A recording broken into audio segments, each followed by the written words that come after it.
Bapak, selamat siang. Kami dari Universitas Sanata Dharma dengan saya sendiri Fulgensia Claresta dan kedua rekan saya.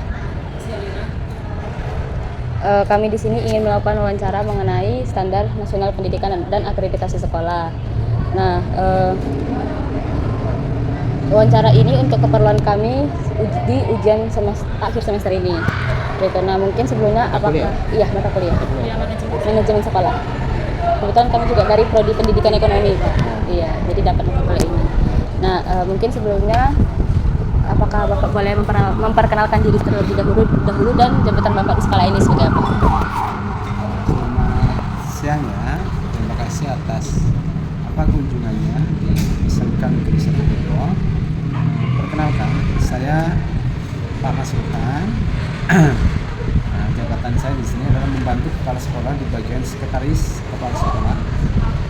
Kalau mengajarnya adalah bahasa Inggris, tugas tambahannya adalah pembina OSIS, pembina pramuka, kemudian yang membantu mengurus kegiatan kesiswaan.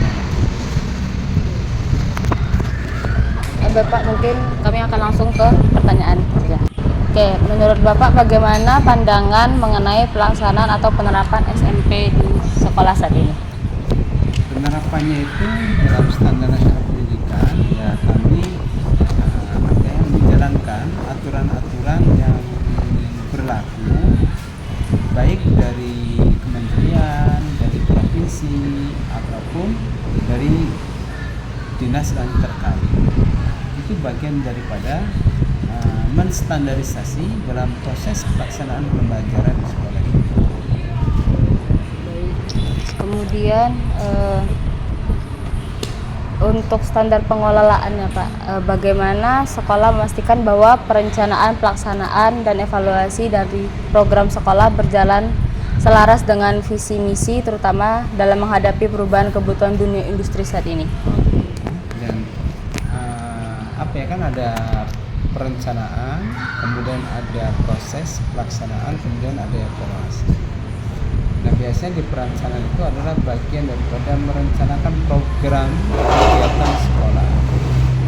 Itu di perencanaan. Nah, setelah perencanaan sudah, dari setiap standar, kan ada 9 standar ya, dari standar isi, standar proses, sampai standar kelulusan seperti itu. Nah, itu dalam perencanaan, kemudian pelaksanaannya. Nah, dalam setiap pelaksanaan itu tentu ada penanggung jawab kegiatannya itu. Setelah itu kemudian ada evaluasi, karena di sini unitnya itu ada beberapa, sehingga memang diperlukan pula dalam penyatuan manajemen dalam kegiatan itu.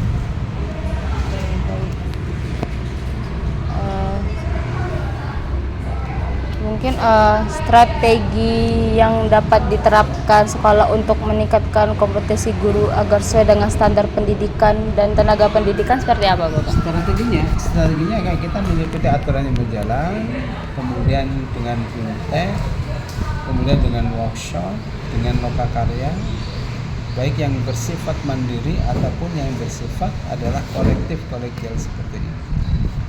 Jadi adalah bagian untuk mengupgrading sekaligus mengupskill yang dimiliki oleh guru, karena memang tuntutannya sekarang harus bisa berdinamis, mengikuti kebutuhan dan disesuaikan pula dengan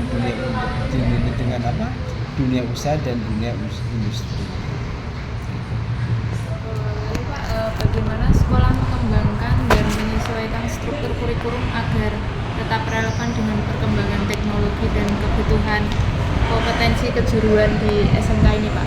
Maka dalam menyusun KTSP, kurikulum tingkat satuan pendidikan itu, nah kami dalam ada sebuah penyelarasan dengan peraturan perundang-undangan ataupun peraturan-peraturan yang lainnya, dan penyelarasan juga dengan kebutuhan dunia usaha dan dunia industri.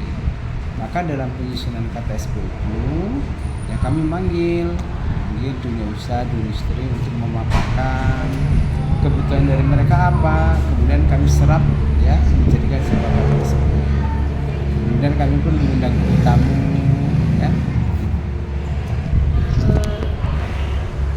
Lalu bagaimana sekolah memastikan bahwa proses pembelajaran yang dilakukan guru itu benar-benar terpusat pada siswa dan memanfaatkan teknologi secara optimal. Ya, kan dalam pembelajaran ada perencanaannya, namanya adalah RPP sekarang.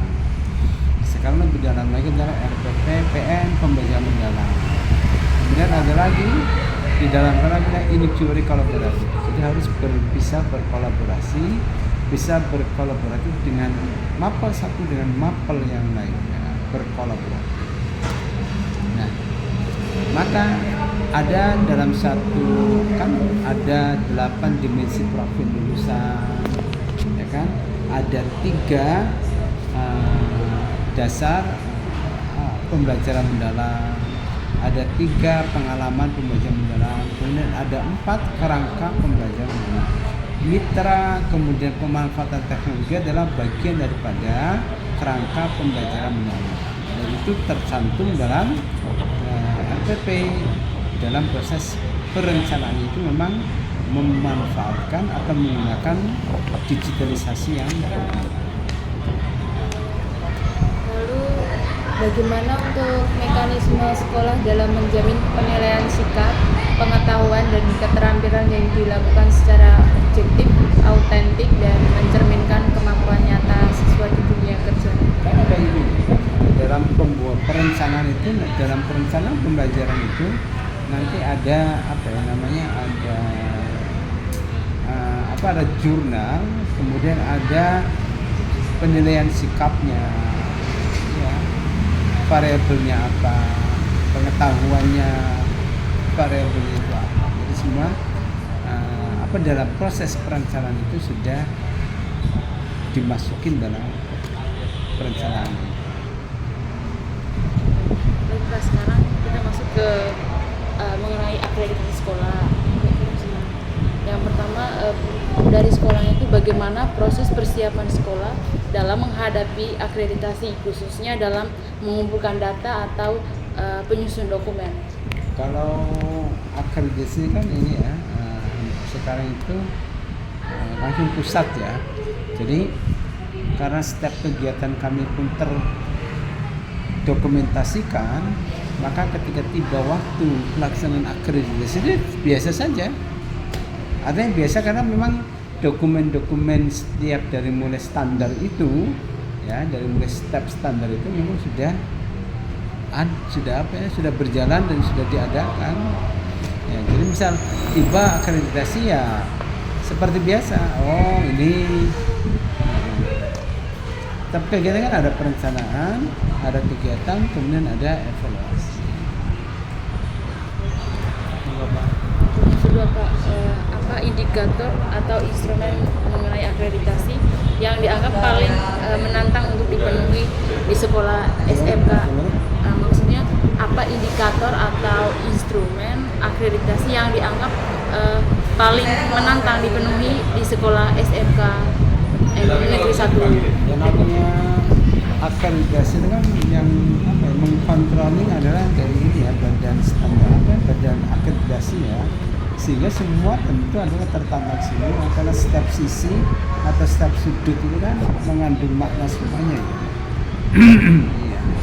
Jadi misal nggak parsial, maksudnya parsial gini, oh di standar isinya yang bagus, kemudian standar prosesnya biasa, atau di standar SKL-nya itu biasa. Nah, jadi kan itu berkolaboratif satu dengan yang lain. Bagaimana kita melihat keterlibatan guru, siswa dan tenaga kerja dan tenaga pendidikan dalam proses akreditasi? Semua terlibat. Kan organisasi siswa, kegiatan siswa kan dari potret juga. Nah, dari mana? Dari setiap unit kegiatannya itu, misal ada OSIS, ada pramuka, ada apa. Mereka kan punya program, ya kan, kemudian punya rencana. Nah dari situ kemudian di bagian dari dokumentasi ketika ada tagihannya. Dari sekolah, apa bentuk tindakan lanjut sekolah setelah menerima hasil akreditasi untuk meningkat mutu pendidikan secara berkelanjutan? Akreditasi terakhir kami itu 2 tahun yang lalu ya, dan itu kan biasanya berjalan dievaluasi itu 5 tahun sekali, 5 tahun sekali. 2 tahun yang lalu tuh kalau skor maksimal itu kan 100 ya, skor maksimal itu 100. Sekolah ini tuh dapat skornya 99. Wow. Rudi juga. Apa deh? Apa menurut kalian? Ya kan gemuk saya. Iya.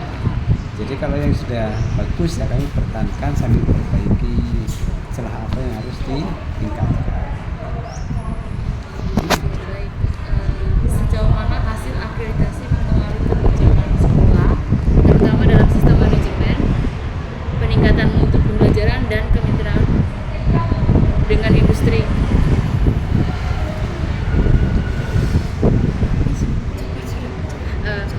Saya ulangi ya Pak. Sejauh mana hasil akreditasi mempengaruhi kebijakan sekolah, terutama dalam sistem manajemen dan peningkatan mutu pembelajaran? Ya apa ya?